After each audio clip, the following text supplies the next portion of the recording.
ഇത്രയും നാള് അയാട്ട വേണ്ട, ഏവിയേഷൻ കോഴ്സ് ചെയ്യണ്ട എന്നൊക്കെ പറഞ്ഞ ആൾക്കാരാന്ന് ആലോചിക്കണം. ഈ ക്യാബിൻ ക്രൂ ഇൻഫ്ലുവൻസേഴ്സിനെ കൊണ്ട് ഞാൻ തോറ്റു. അഡ്മിഷന്റെ ടൈം ആയപ്പോൾ പ്രൊമോഷൻ ആയിട്ട് വന്നേക്കാം, ഈ ഇൻസ്റ്റിറ്റ്യൂഷൻ നല്ലതാണ്, ഞാൻ വേറെ ഇൻസ്റ്റിറ്റ്യൂഷനിലാണ് പഠിച്ചത്, പക്ഷെ ഈ ഇൻസ്റ്റിറ്റ്യൂഷൻ നല്ലതാണ്, ഇവിടെ പോയി പഠിച്ചോ. നിങ്ങൾ ഈ പ്രൊമോട്ട് ചെയ്ത ഇൻസ്റ്റിറ്റ്യൂഷൻസിൽ പഠിച്ചിറങ്ങിയ പിള്ളേര് എന്നെ സമീപിക്കുന്നുണ്ട് ഇന്റർവ്യൂ പ്രിപ്പറേഷനായിട്ട്.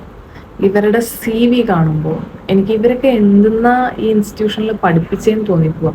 ഇവരുടെ അടുത്ത് 4 ക്വസ്റ്റ്യൻ ചോദിച്ചിട്ടുണ്ടെങ്കിൽ ഇവർക്കിതിന് അതായത് ബേസിക്കലി ഒരു 19 ക്വസ്റ്റ്യൻ ഉണ്ടെന്ന് വെച്ചോ. നമ്മൾ കോമൺ ആയിട്ട് ഇന്റർവ്യൂവിന് വരുന്ന 19 ക്വസ്റ്റ്യൻസ്, ഇതിൽ നിന്ന് ഒരു 10 ക്വസ്റ്റ്യൻ പോലും ഇവർക്ക് ആൻസർ ചെയ്യാൻ അറിയില്ല. ഇവർക്ക് ആകെ എന്തൊരു സെൽഫ് ഇൻട്രൊഡക്ഷനാണ്.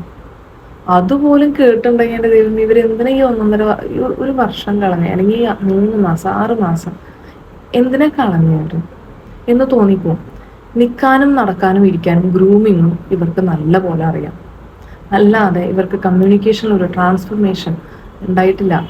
അല്ലെങ്കിൽ ഒരു ബിഗിനർ എന്നുള്ളത് ഇന്റർമീഡിയറ്റ് പോലും ആയിട്ടില്ല. അല്ലെങ്കിൽ ഇന്റർമീഡിയറ്റ് എന്നുള്ള കുട്ടി ഒന്ന് ട്രാൻസ്ഫോം ചെയ്ത് നല്ലൊരു ഫ്ലുവൻസിയിലേക്കോ ഒന്നും എത്തിയിട്ടില്ല.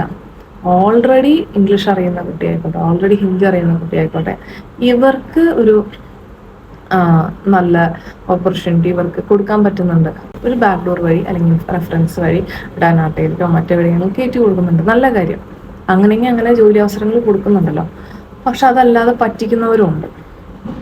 ഓക്കെ, ഇത്രയും പഠിച്ചു കഴിഞ്ഞിട്ടും മറ്റ് ബാംഗ്ലൂർ ആയിക്കോട്ടെ അങ്ങനെയുള്ള എയർപോർട്ടുകളിലേക്ക് 25,000 30,000 ഒക്കെ മേടിച്ച്,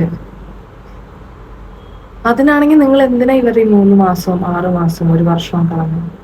അപ്പൊ ഇൻഫ്ലുവൻസേഴ്സിനോട് എനിക്ക് പറയാനുള്ളത്, നിങ്ങളും കൂടി ചേർന്ന് ഇവരെ പറ്റിക്കരുത്. Your future becomes uncertain without a graduation. Prioritize your degree first, then build everything else.